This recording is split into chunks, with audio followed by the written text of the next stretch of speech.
Yo, what's the word? It's an old world. I got a couple things I want to say real quick, and I don't mean any offense to anybody. I just want to keep it real. We just gotta keep it real, not just with everybody, but with ourselves. You know what I mean?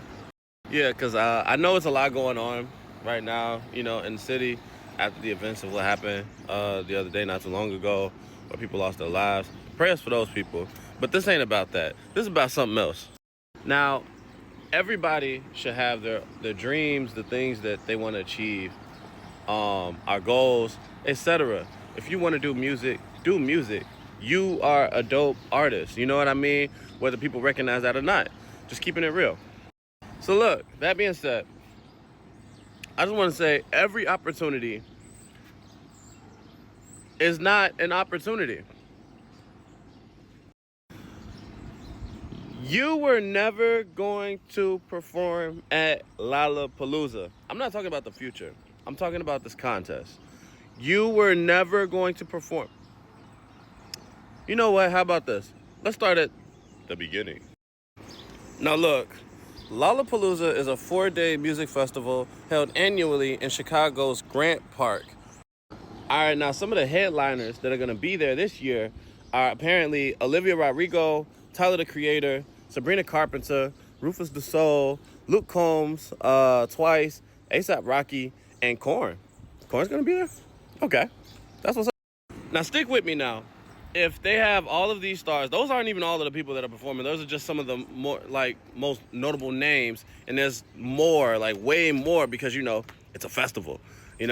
That being said, you have all of these polarizing stars that are performing at this festival every day for a couple of days or whatever, right?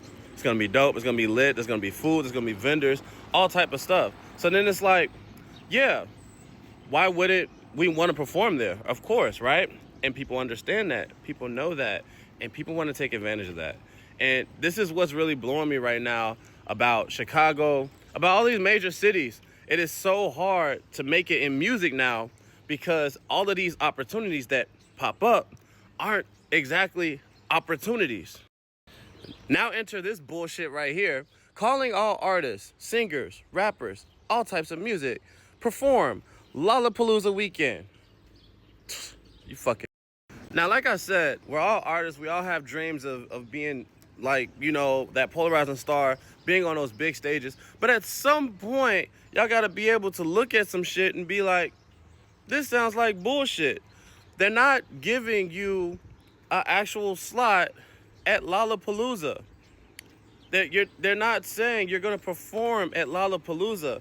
A lot of my homies, a lot of you guys are artists. You're dope as fuck. You make great music. And you're posting about it because you're excited, because you're like, oh my God, I made it to the second round. But here's the thing. For example, South by Southwest is a really nice festival that happens every single year in Austin, Texas. It, as you can see, 1987, it's been growing. The conference lasted for 10 days. At the end of the day, when South by Southwest is about to happen, for some reason, you notice every single year that all of these different little South by Southwest competitions pop up. They're like, hey, do you want to perform at South by Southwest? Do you want to perform during South by Southwest? They might not necessarily say at South by Southwest, but during South by Southwest. Meaning, you're not necessarily performing at the actual event that's taking place. You're performing at some other fucking shit that's happening 2, 3, 4, maybe 3 miles away that has nothing to do with South by Southwest. It just happens to be in that time period. But oh Noah, sometimes they be having low-key artists perform at Lollapalooza. Look, it even says right here, they will have headliners, mid-tier artists, and emerging artists. These are the people that perform at the Chicago Made portion of the shit. You know what I mean? They're emerging artists.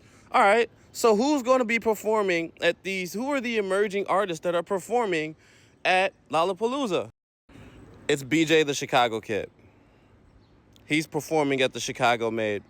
It's BJ. I thought BJ was famous. I don't know. Then you got the legend himself, Twista's performing at, damn, that's actually pretty lit. You've got some dope other people like DJ Ferris, Santa, some other names that are popping up at Deacon Denzel, you know, really dope people. But when I look at these individuals, I don't think emerging artists. I think these people are pretty well established in the industry at this point. So at the end of the day, we've just established that in order to really perform at Lollapalooza, for the most part, you've got to be known. You've got to be like, you're not really emerging. You're not really like transcending. You're not going up. You're pretty well known.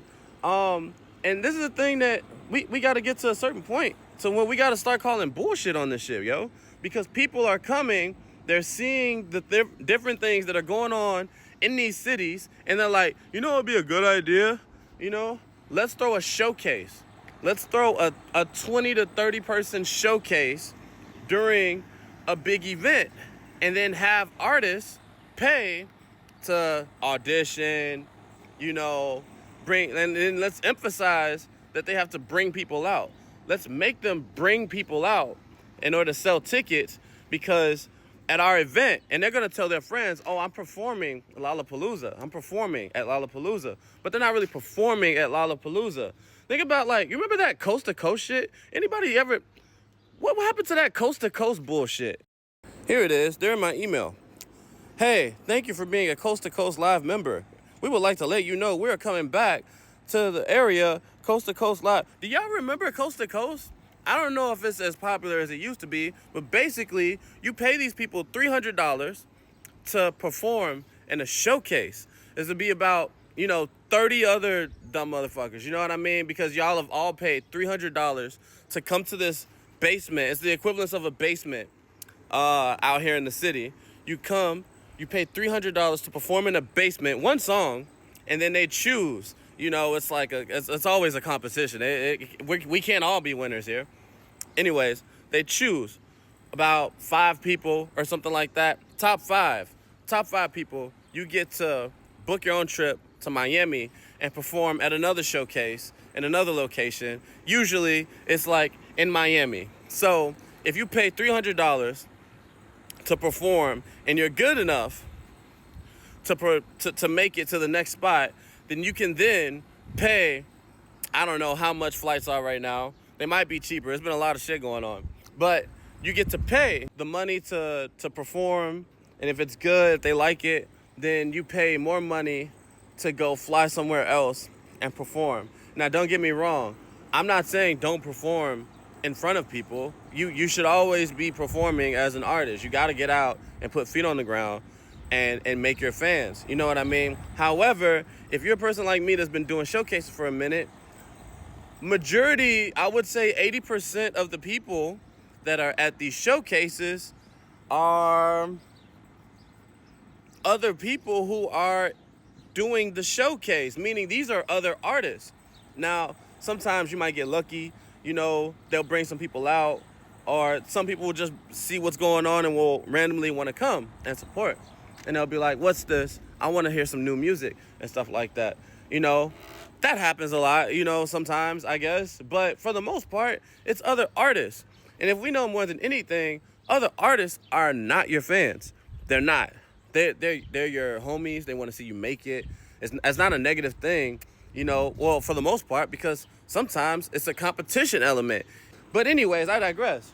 Point is, you're performing at a place filled with other people who either A, are performing, or B, want to perform. So you're not necessarily getting put in front of new fans. You're getting put in front of new people who do exactly what you do. That being said, I don't think that this is a really good investment in making fans.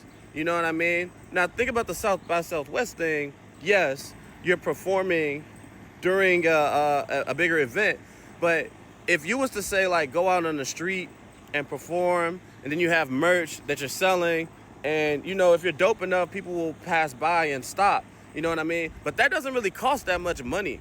You really think that, me personally, I don't think that we should be paying exuberant amounts of money to perform in showcases, because a lot of these showcases are just shows where there are other artists. You know what I mean? I'm just saying, at what point do we call bullshit, you know, on a lot of these cash grabs disguised as opportunities? I'm saying that in the grand scheme of things, in the grand scheme of your musical career, there's not so many people that made it off of a showcase in and of itself. You know what I mean?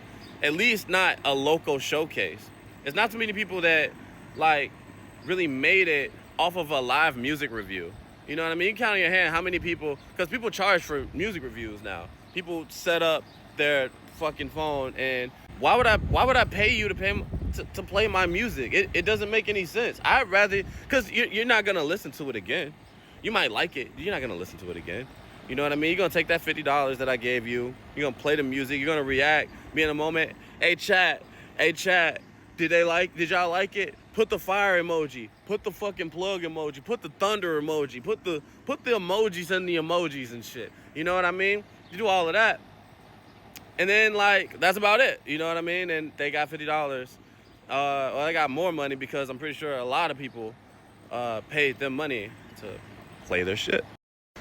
Subscribe to my channel, YouTube. Follow me. I follow back on Instagram. You can follow me on Instagram at its_Noah_World_BICHH. It's Noah World, bitch. Outside of that, we're on TikTok. We're everywhere. We got a YouTube. We just hit 100 subscribers on YouTube. You know what I mean? Not big to a lot of people, but very big to me, and I'm very appreciative of it. We're gonna grow that channel. We're gonna do some things and start creating more opportunities out here.